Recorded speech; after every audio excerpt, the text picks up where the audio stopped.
Hello everyone, how are you all? Welcome and welcome back to my YouTube channel Anu Vlogs. So మీరు కనుక నా ఛానల్ని first time చూస్తుంటే hi, this is Anusha. మీరు నా ఛానల్లో చూడొచ్చు stitching videos, hair care, skin care, ఇంకా సారీ డ్రైపింగ్ టిప్స్ అండ్ నేను ఆన్లైన్లో తీసుకున్న కొన్ని ప్రొడక్ట్స్ మీద రివ్యూస్ అయితే చేస్తుంటాను. మీకు కనుక ఇంట్రెస్ట్ ఉంటే ఇప్పుడే నా ఛానల్ని సబ్స్క్రైబ్ చేసుకుని పక్కనే ఉన్న బెల్ ఐకాన్ని క్లిక్ చేయండి. నేను చేసే వీడియోస్ అన్నీ కూడా మీకు నోటిఫికేషన్ రూపంలో వచ్చేస్తాయి. సో ఈ వీడియో వచ్చేసి మీరు థంబ్‌నెయిల్ చూసే వచ్చుంటారు. ట్రెండింగ్‌లో ఉన్న ఈ blouse neck cutting and stitching నేను చూపించాలని అనుకుంటున్నాను. సో బ్లౌజ్ మొత్తం స్టిచ్చింగ్ అయితే చూపించట్లేదండి. ఆల్రెడీ నేను ప్రిన్సెస్ కట్ బ్లౌజ్ చాలా వీడియోస్ నా ఛానల్లో పోస్ట్ చేశాను. మీకు కావాలంటే ఒకసారి వెళ్ళి చెక్ చేయండి. అండ్ ఇందులో అయితే నేను front part neck stitching only చూపిస్తాను. అండ్ లాస్ట్లో బ్లౌజ్ ఎలా టర్న్ అవుట్ అయిందో కూడా మీకు చూపిస్తానండి. సో ఫస్ట్ వచ్చేసి మనం బ్లౌజ్ పీస్ ఏదైతే ఉందో దాన్ని 4 ఫోల్డింగ్ చేసుకోవాలి. నేను ఇక్కడ 1 మీటర్ పీస్ అయితే తీసుకున్నాను. బ్లౌజ్ పీసు మీటర్దనమాట ఇది. సో దీన్ని నేను ఇలాగా ఫోల్డ్ చేసుకున్నాను. ఓపెన్స్ అనేవి నాకు ముందుకుంటాయి అండ్ క్లోజ్ అనేది నాకు దగ్గరగా ఉంటుందన్నమాట ఈ విధంగా. సో క్లోజ్ ఎటువైపు ఉందో అక్కడ నేను ఒక పావించికి ఈ విధంగా పెట్టుకుని స్కేల్తో ఒక మార్కింగ్ అయితే చేసేసుకుంటాను. ఎందుకంటే అవి ఓపెన్ చేయాలి కాబట్టి నేను ఆ పావించి క్లాత్ అనేది కట్ చేసేస్తాను. సో నాకు డైరెక్ట్గా ఓపెన్స్ అనేవి వచ్చేస్తాయి. నార్మల్గా కట్ చేస్తే మనకి ఎగుడు దిగుడుగా వస్తాయి. సో అందుకే నేను అక్కడ పావించి అయితే కట్ చేసేస్తానండి. సో ఇప్పుడు అక్కడి నుంచి బ్లౌజ్ పొడవు అనేది మెజర్ చేసుకోవాలి. బ్లౌజ్ పొడవు వచ్చేసి 14 ఇంచెస్ అండి. సో 14 ఇంచెస్కి హాఫ్ ఇంచు ఎక్స్ట్రా యాడ్ చేసుకుని నేను 14.5 ఇంచెస్కి ఇక్కడ మార్కింగ్ చేసుకుంటున్నాను.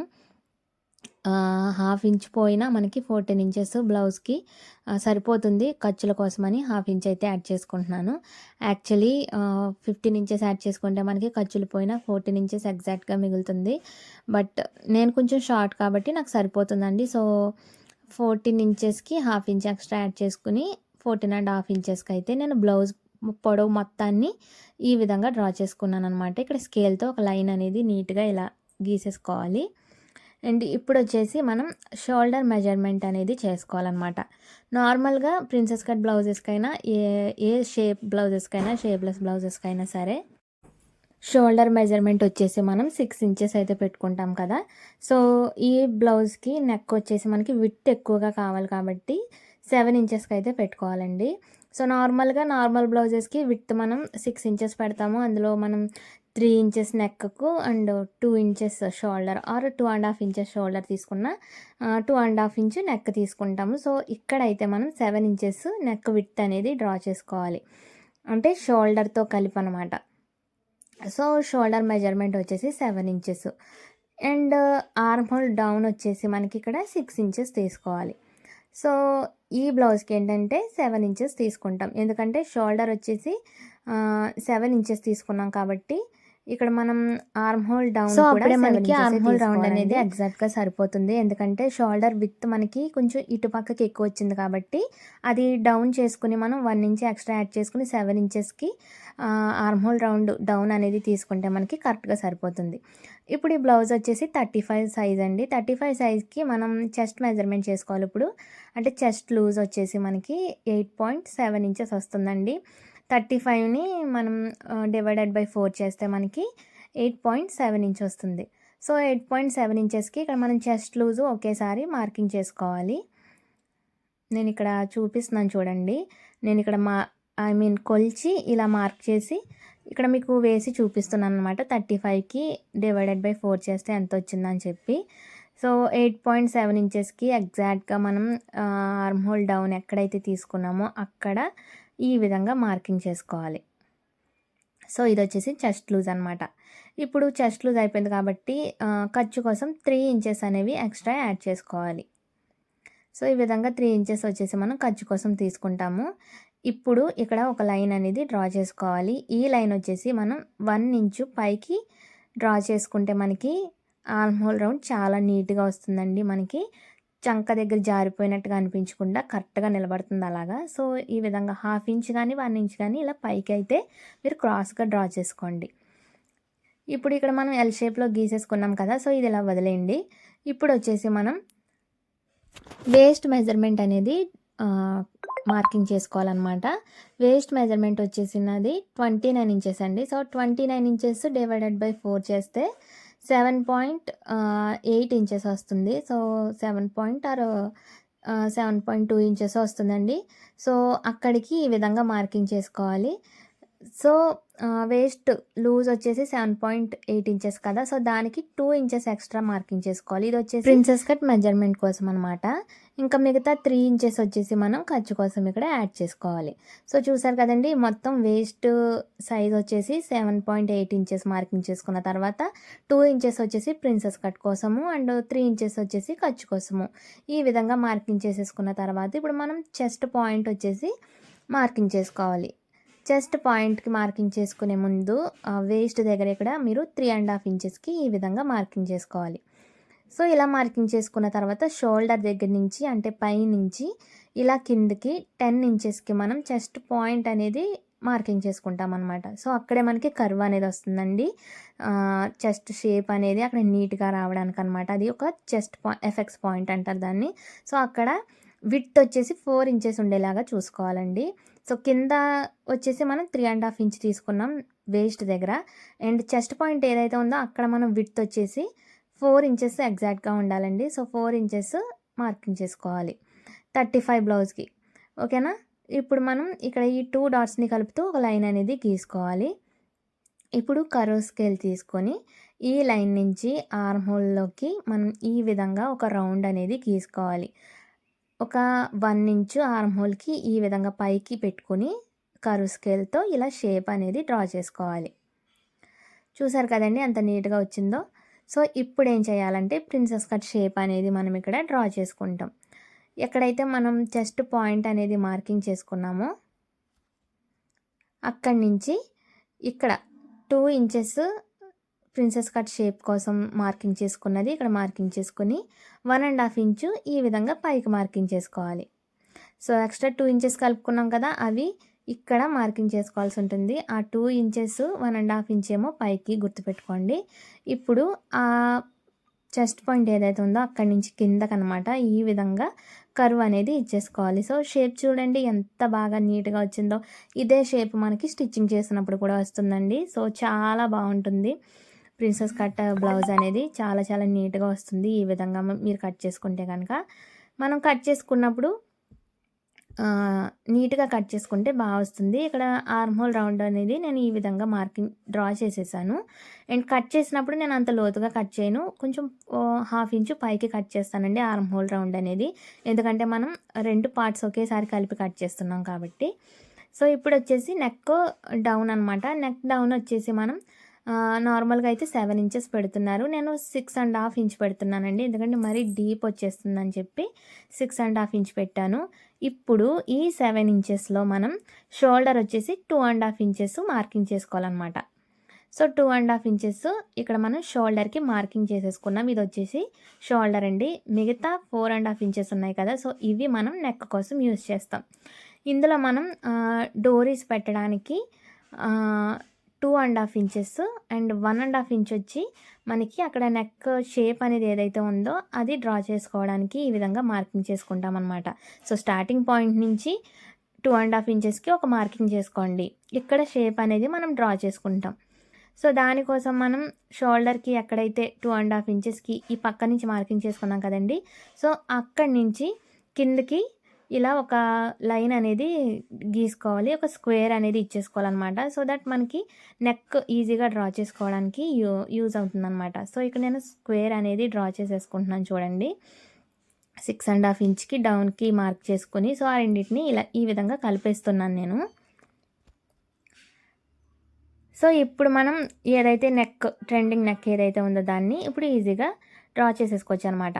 ఇప్పుడు 2.5 ఇంచెస్కి మార్కింగ్ చేసుకున్నాను కదా, దాన్ని కూడా ఒక లైన్ కింద డ్రా చేసేయండి. ఇప్పుడు 6.5 ఇంచు విడ్త్ కదండి, సో అందులో మనం సగానికి ఇక్కడ ఒక మార్కింగ్ చేసుకోవాలి. సో టేప్తో నేను చూసినప్పుడు నాకు 3.5 వచ్చేసి నార్మల్గా మనం 6.5 ఇంచ్కి 3 ఇంచు హాఫ్ కదా, సో 1/2 ఇంచు కలుపుకున్నాం కాబట్టి 1/2 ఇంచులో మళ్ళీ హాఫ్ చేసి 3.2 ఇంచెస్కి నేను మార్కింగ్ చేసుకుంటున్నాను అనమాట. ఈ విధంగా సెంటర్‌కి. సో, సెంటర్ పాయింట్ చూసుకొని మీరు ఈ విధంగా మార్కింగ్ చేసుకోండి. అండ్ స్క్వేర్ లైన్ ఏదైతే ఉందో దానికి కూడా సేమ్ ఎగ్జాక్ట్‌గా మార్కింగ్ చేసుకోవాలి ఈ విధంగా. సో, అక్కడి నుంచి 1 ఇంచ్ కిందకి మార్కింగ్ చేసుకోవాలి. సో, అర్థమైంది కదండీ! సగానికి మనం ఎక్కడైతే మార్కింగ్ చేసామో అక్కడి నుంచి కిందకి 1 ఇంచ్ మార్కింగ్ చేసుకోవాలనమాట. ఇప్పుడు మనం ఇక్కడ వి షేప్ అనేది ఇచ్చేసుకోవాలి. 2 ఇంచెస్, 2½ ఇంచెస్ నెక్ ఏదైతే ఉందో అక్కడ వి షేప్ అనేది ఇచ్చేసుకొని అండ్ ఇక్కడి నుంచి 1 ఇంచ్ ఏదైతే కిందకి మార్కింగ్ చేసుకున్నామో అక్కడికి ఇలా ఒక కర్వ్ అయితే ఇచ్చేసుకుంటే మనకి నెక్ షేప్ అయితే ఈజీగా వచ్చేస్తుందండి. ఇక్కడ వచ్చేసి మనకి డోరీస్ వస్తాయన్నమాట. సో, కట్ చేసినప్పుడు మీరు జాగ్రత్తగా కట్ చేసుకుంటే మీకు నెక్ అనేది చాలా నీట్‌గా వచ్చేస్తుంది. సో, ఇప్పుడు నేను దీన్ని కట్ చేస్తాననమాట. ఆర్మ్ హోల్ దగ్గర ఎగ్జాక్ట్‌గా కట్ చేయకుండా 1 ఇంచ్ అనేది పైకి కట్ చేసుకుంటాను. అండ్ కట్ చేసిన తర్వాత లోపల బ్యాక్ పార్ట్‌ని రిమూవ్ చేసి, ఆ తర్వాత బ్యాక్ పార్ట్‌ని మళ్ళీ సెపరేట్‌గా నేను కట్ చేస్తానండి. ఫ్రంట్ పార్ట్‌ని సెపరేట్‌గా కట్ చేస్తాననమాట ప్రిన్సెస్ కట్. సో, ఇప్పుడు పైన పావించి కట్ పెట్టుకున్నాం కదా! సో, దాన్ని కూడా రిమూవ్ చేసేసుకోండి ఈ విధంగా. ఇప్పుడు ఆర్మ్ హోల్ వచ్చేసి నేను చూసారు కదా! లోతుగా తీయకుండా కొంచెం పైకే తీసుకున్నాను. ఆ ఖర్చొచ్చేసి నేను బ్యాక్ పార్ట్ తీసేసి రిమూవ్ చేసేస్తాననమాట. బ్యాక్ పార్ట్‌కి మనకి ఆర్మ్ హోల్ వచ్చేసి అది సరిపోతుందండి. సో, ఫ్రంట్ వచ్చేసి మనం డౌన్ కొంచెం లోతు తీసుకోవాలి కాబట్టి, ఆ లోతయితే నేను తీసుకుంటాననమాట. ఇక్కడ షోల్డర్ దగ్గర నేను కొంచెం తెలియడం కోసం టక్స్ పెట్టుకున్నాను. ఇప్పుడు మిగిలిన ఆర్మ్ హోల్ దగ్గర ఉన్న ఆ లోతు అండ్ అలాగే నెక్ అండ్ అలాగే ప్రిన్సెస్ కట్ షేపు మనం ఇక్కడ ఒకేసారి కట్ చేసేసుకోవాలి. సో, కట్ చేసినప్పుడు మనం ఎంతైతే నీట్‌గా డ్రా చేసుకుంటామో కటింగ్ కూడా అంతే నీట్‌గా ఉండాలండి. అప్పుడే మనకి స్టిచ్చింగ్ చేసినప్పుడు అవుట్‌పుట్ అనేది చాలా బాగా వస్తుంది నీట్‌గా. సో, మంచిగా డ్రా చేసినా, కట్ చేసినప్పుడు తేడా వచ్చినా, ఒకవేళ కటింగ్ బాగున్నా డ్రా చేయడం మీకు రాకపోతే అవుట్‌పుట్ అనేది నీట్‌గా రాదండి. సో, 2 కూడా మనకి చేయి తిరిగుండాలి. అప్పుడే మనకి అవుట్‌పుట్ అనేది చాలా బాగా వస్తుంది. సో, నెక్ కటింగ్ అయితే అయిపోయింది. ఇప్పుడు చూడండి మీకు నెక్ ఓపెన్ చేసి చూపిస్తాను. చాలా నీట్‌గా అయితే ఉంటుంది. చూసారు కదా ఎంత పర్ఫెక్ట్‌గా వచ్చిందో. సో, ఇంతే పర్ఫెక్ట్‌గా మనం స్టిచ్చింగ్ కూడా చేస్తే నెక్ చాలా చాలా నీట్‌గా ఫినిషింగ్ అయితే చాలా మంచిగా వస్తుందండి. అక్కడొచ్చేసి మనకి మిడిల్‌లో డోరీస్ వస్తాయన్నమాట. సో, ఇంతేనండి ఈ నెక్ కటింగ్ చాలా సింపుల్. ఒకసారి చూస్తే మీకు అర్థమైపోతుంది. ఇప్పుడు బ్యాక్ పార్ట్ వచ్చేసి నేను నెక్ డ్రా చేసుకుంటున్నాను. కిందకి కొంచెం ఓపెన్ పెట్టాలనుకుంటున్నాను. ఐ మీన్ హై నెక్కే ఇచ్చుకొని చిన్న లీవ్ టైపు హోల్ ఇద్దాం అనుకుంటున్నానండి. సో, ఆ విధంగా మార్కింగ్ చేసుకొని కట్ చేసేసుకుంటున్నాననమాట నేను.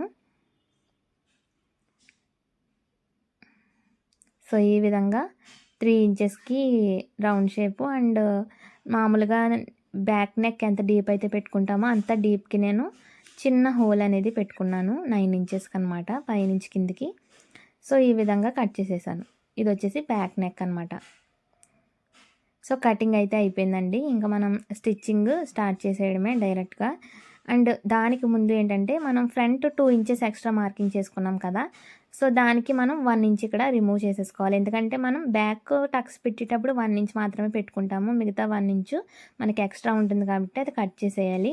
అండ్ ఇక్కడొచ్చేసి వేస్ట్ దగ్గర 2 పార్ట్స్‌ని కలిపి వేస్ట్ దగ్గర మనకి రౌండ్ ఆ సైడు రౌండ్ అనేది ఉంటుంది కదా! అక్కడ మనం 1 ఇంచ్ ఇలా పైకి మార్కింగ్ చేసుకోవాలండి. మార్కింగ్ చేసుకొని దాన్ని ఇలా కర్వ్ షేప్‌లో కట్ చేసేసుకోవాలి. అప్పుడు మనకి వేస్ట్ దగ్గర జారకుండా ఉంటుంది నడుము అనేది. స్ట్రెయిట్‌గా నిలబడుతుందనమాట. సో, అందుకని. ఇక్కడ నేను ఆల్రెడీ డోరీస్ రెడీ చేసేసుకున్నాను. ఎందుకంటే మనం నెక్ స్టిచ్ చేసినప్పుడు వీటిని ఒకేసారి పెట్టుకొని కలిపి స్టిచ్ చేస్తామనమాట. సో, నెక్ స్టిచ్ చేసినప్పుడు వీటిని కూడా మనం జాయిన్ చేసేసుకుంటాం. అందుకని నేను ముందుగానే డోరీస్‌ని రెడీ చేసి పెట్టుకున్నాను. అండ్ నార్మల్‌గా అయితే లైనింగ్ నేను ఈ మధ్య ఫ్యాబ్రిక్‌కి అటాచ్ చేసేస్తున్నాను గమ్‌తో. సో, చాలా ఈజీగా అయిపోతుంది. బట్ దీనికి నెక్ స్టిచ్ చేసినప్పుడు డోరీస్‌ని అటాచ్ చేసుకోవాలి కాబట్టి కంపల్సరీ స్టిచ్ అయితే వేయాలి మెషిన్ మీద. సో, అందుకని నేను ఇది గమ్‌తో అతికించలేదు. నెక్ అయితే ఇక్కడి నుంచే స్టార్ట్ చేస్తున్నాను. సో, ఈ విధంగా స్టిచ్చింగ్ చేయడం. సో, ఇలా స్టిచ్ చేసి మనం ఎక్కడైతే డోరీస్ అటాచ్ చేసుకోవాలో ఆ కార్నర్‌కి వచ్చేసరికి అక్కడ మనం స్టిచ్చింగ్ చేయడం స్టాప్ చేయాలన్నమాట. సో, డోరీస్ స్టిచ్ చేసుకున్నాం కదా! ఒక డోరీని తీసుకొని మనం ఆ పాయింట్ దగ్గర లోపలికి పెట్టుకోవాలి. సో, లైనింగ్‌కి, మెయిన్ ఫ్యాబ్రిక్‌కి మధ్యలో డోరీ అయితే పెట్టుకోవాలండి. లైనింగ్ కింద నుంచి ఈ విధంగా నేను వీడియోలో చూపిస్తున్నట్టు. ఏదైతే కార్నర్ ఉందో అక్కడ వరకు మనం డోరీని కొంచెం ఖర్చు ముందుకు పెట్టుకొని ఆ విధంగా పెట్టుకోవాలన్నమాట. సో, స్ట్రెయిట్‌గా పెట్టుకొని ఒక కుట్టు వేసేసుకుంటే మనకి అక్కడ డోరీ అనేది ఫిక్స్ అయిపోతుంది. సో, మనకి ఫినిషింగ్ అనేది చాలా బావుంటుందనమాట. డోరీస్ అనేది మనకి మనం అటాచ్ చేసినట్టు ఉండదు. ఫ్యాబ్రిక్‌తో కలిపి వచ్చినట్టుంటుంది. సో, అంత పర్ఫెక్ట్ ఫినిషింగ్ అయితే వస్తుంది. సో, ఈ విధంగా అనమాట. సెకండ్ డోరీని కూడా సేమ్ అలానే మనం లోపల నుంచి లైనింగ్ కింద నుంచి పెట్టుకొని ఆ కార్నర్ దగ్గరికి ఒక హాఫ్ ఇంచు ఖర్చు ఉండేటట్టు పైకి పెట్టుకోండి. ఈ విధంగా స్టిచ్ అనేది వేసేసుకోండి. సో, అంతే చాలా సింపుల్ అండి. ఈ నెక్ అయితే చూడడానికి కొంచెం చాలా కష్టంలా అనిపిస్తుంది. కానీ స్టిచ్ చేస్తుంటే నాకే అర్థమైంది చాలా సింపుల్ ఈ నెక్ అని చెప్పి. సో, మనకి ఇది తిరిగేసినప్పుడు కూడా చాలా నీట్‌గా, పర్ఫెక్ట్‌గా వచ్చేస్తుంది. ఎక్కువ శ్రమ పడాల్సిన అవసరం లేదు. డోరీస్ పెట్టుకున్నాం కాబట్టి ఆ కార్నర్స్ కూడా ఫినిషింగ్ చాలా నీట్‌గా వస్తుంది. నేను ఇక్కడ రివర్స్ చేసి చూపిస్తాను చూడండి. సో, క్లాత్ లైనింగ్ ఫ్యాబ్రిక్ బ్యాక్‌కి రివర్స్ చేసిన తర్వాత చూడండి లుక్ ఎంత బాగా నీట్‌గా వచ్చేసిందో. డోరీస్‌ని మనం ఇలా స్ట్రెయిట్‌గా ముందుకు లాగితే టైట్‌గా మనకు ఆ షేప్ అనేది చాలా నీట్‌గా వచ్చేస్తుంది. ఈ విధంగా అనమాట. సో, అంతే. ఈ నెక్ మీద ఇప్పుడు మనం ఒక స్టిచ్ అనేది మెషిన్ స్టిచ్ అనేది వేసేస్తే మనకి నెక్ అనేది స్ట్రెయిట్‌గా మంచిగా నిలబడుతుంది. ఫినిషింగ్ అనేది చాలా బావుంటుందనమాట. ఇప్పుడు స్టిచ్ అనేది మనం వేసేసుకోవాలి. సో, నెక్‌ని మంచిగా సరిచేసుకొని సర్దుకుంటూ లైనింగ్ ఫ్యాబ్రిక్ అంతా వెనక్కి ఉండేటట్టు అండ్ మెయిన్ ఫ్యాబ్రిక్ ముందుకు ఉండేటట్టు సర్దుకుని అడ్జస్ట్ చేసుకుంటూ కొంచెం స్లోగా, నీట్‌గా ఇలా స్టిచ్ వేసుకుంటే మనకి ఫినిషింగ్ అనేది చాలా బా వస్తుంది. చాలామంది ఏంటంటే స్టిచ్ చేసేటప్పుడు కొంచెం కంగారుగా స్టిచ్ చేస్తూ ఉంటారండి. అండ్ అలాగే సర్దుకోకుండా స్టిచ్ వేసేస్తూ ఉంటారు క్లాత్‌ని సర్దకుండా. సో, అలాంటప్పుడు మనకి ముడతలనేవి వస్తుంటాయి. అండ్ అలాగే స్టిచ్ కూడా మనకి సరిగ్గా పడదు. సో, ఫినిషింగ్ అనేది అంత బాగోదనమాట. ఎంత స్టిచ్ చేసినప్పటికీ ఫినిషింగ్ అనేది బాగోకపోతే చూడడానికి అంత అందంగా ఉండదండి. సో, నేను ఇక్కడ డబుల్ స్టిచ్ వేశాను. నెక్ అనేది మంచిగా నిలబడుతుంది. సో, ఇప్పుడొచ్చేసి లైనింగ్ ఫ్యాబ్రిక్‌ని, మెయిన్ ఫ్యాబ్రిక్‌ని ఈ విధంగా అటాచ్ చేసేసుకుంటాననమాట. పెద్ద నెంబర్ కుట్టు పెట్టి ఈ విధంగా స్టిచ్ వేసేస్తాను.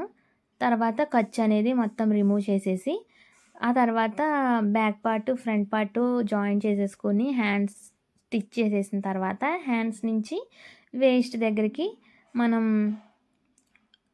కుట్లు వేసేస్తే మనకి బ్లౌజ్ అనేది రెడీ అయిపోతుంది. సో, అదంతా నేను ఆల్రెడీ చాలా వీడియోస్‌లో పోస్ట్ చేశాను కాబట్టి ఇంక ఈ వీడియోలో అయితే నేను అవేం చూపించట్లేదు. ఓన్లీ ఈ ఫ్రంట్ పార్ట్ ఈ నెక్ ఏ విధంగా స్టిచ్ చేస్తామో, ఏ విధంగా కట్ చేస్తామో అన్నది మాత్రమే చూపించానండి. ఇప్పుడొచ్చేసి ఇవొచ్చేసి చెస్ట్ షేప్‌లు ఉన్నాయి కదా! ఇవి ఈ పీసెస్‌ని కూడా ఇక్కడ అటాచ్ చేసేస్తున్నాను. సో, చాలా సింపుల్ ప్రిన్సెస్ కట్ బ్లౌజ్ అనేది. సో, ఇవి అటాచ్ చేసినప్పుడు మీరు ఒకటి గుర్తుపెట్టుకోవాలి. అసలు ఫ్యాబ్రిక్‌ని లాగకుండా వీటిని అడ్జస్ట్ చేసుకుంటూ మీరు స్టిచ్ అనేది వేసుకోవాలండి. ఫ్యాబ్రిక్‌ని లాగి స్టిచ్ చేశారంటే మీకు అక్కడ ఫినిషింగ్ అస్సలు బాగా రాదండి. సో, అస్సలు సాగదీయడం గానీ, లాగడం గానీ అస్సలు చేయకూడదు. మనకి సమానంగా సరిపోతుందండి. మీరు కరెక్ట్‌గా కటింగ్ అనేది చేస్తే సరిగ్గా మెజర్‌మెంట్స్‌తో మనకిక్కడ పైనుంచి కింద వరకు సమానంగా సరిపోతుంది. కొంతమందికి ఎగుడు దిగుడు రావడం వల్ల వాళ్ళు ఫ్యాబ్రిక్‌ని సాగదీసి స్టిచ్ అనేది వేస్తారు. సో, దానివల్ల మనకి ప్రిన్సెస్ కట్ షేప్ అనేది అంత నీట్‌గా రాదు. అండ్ ఆ కప్ సైజ్ కూడా మనకి పర్ఫెక్ట్‌గా నిలబడదనమాట. సో, ఇక్కడ మనం అడ్జస్ట్ చేసుకుంటూ వేసుకోవాలి తప్ప క్లాత్ అయితే అస్సలు లాక్కూడదనమాట. సో, నేను వీటికి డబుల్ స్టిచ్ అనేది వేస్తానండి ఎప్పుడు. మనకి కొంచెం స్ట్రాంగ్‌గా ఉంటాయని చెప్పి. సో, అంతే. ఫ్రంట్ పార్ట్ అయితే ఇంకా రెడీ అయిపోయినట్టే. ఇంక బ్లౌజ్ మొత్తం మీకు తెలుసు కదా! హ్యాండ్స్ అటాచ్ చేసుకొని, ఉక్స్ పట్టి, కాజా పట్టి వేసుకొని, హ్యాండ్స్ నుంచి కిందికి ఒకేసారి స్టిచెస్ వేసుకుంటే మనకి బ్లౌజ్ అనేది ఈజీగా రెడీ అయిపోతుంది. సో, ఫ్రంట్ పార్ట్ అనేది కొంచెం కష్టంగా ఉంటుందండి. మిగతాదంతా బ్లౌజ్‌లో చాలా సింపుల్ అనమాట. సో, బ్లౌజ్ అయితే రెడీ అయిపోయింది. ఇంకా అవుట్‌పుట్ అయితే చూసేయండి. నాకైతే ఈ బ్లౌజ్ చాలా బాగా నచ్చింది. ప్లెయిన్‌లో ఈ మోడల్ అయితే మనకి చాలా బాగా సెట్ అవుతుంది. ఇలాంటి మోడల్స్ ప్లెయిన్‌లో పెట్టుకుంటే చాలా బాగా మనకి ఆ డిజైన్ అనేది కరెక్ట్‌గా తెలుస్తుందనమాట. సో, రంగురంగుల ఫ్యాబ్రిక్‌లు గానీ, ఒకవేళ డిజైన్ వర్క్ ఉన్న బ్లౌజెస్ గానీ, ఈ మోడల్ పెడితే అంత లుక్ అనిపించదని నా ఒపీనియన్. సో, అందుకే నేను ఈ ప్లెయిన్ శారీ కోసం వెయిట్ చేసి, ఇలాంటి శారీని తీసుకొని ఈ విధంగా స్టిచ్ చేశాను. సో, ఈ శారీ మీద, ఈ బ్లౌజ్ మీద నేను షార్ట్స్ చేసి పెట్టాను. మంచిగా రీచ్ వచ్చింది. సో, అందుకే నేను ఈ బ్లౌజ్ కటింగ్ అండ్ స్టిచ్చింగ్ అనేది లాంగ్ వీడియో చేశాననమాట. Blouse stitching and blouse look wise కూడా ఎలా ఉందో ఖచ్చితంగా కామెంట్ చేయండి. మీ కామెంట్స్ నాకు చాలా వాల్యుబుల్. సో, చూసారు కదా! ఇది ఇవాల్టి వీడియో. ఇలాంటి మరిన్ని వీడియోస్ కోసం ఇప్పుడే నా ఛానల్‌ని సబ్స్క్రైబ్ చేసేసుకోండి. త్వరలో నేను ఇంకా స్టిచ్చింగ్ వీడియోస్ అప్లోడ్ చేయాలని అనుకుంటున్నాను. So, please subscribe to my channel Anu vlogs 777. See you all in my next video. Bye bye.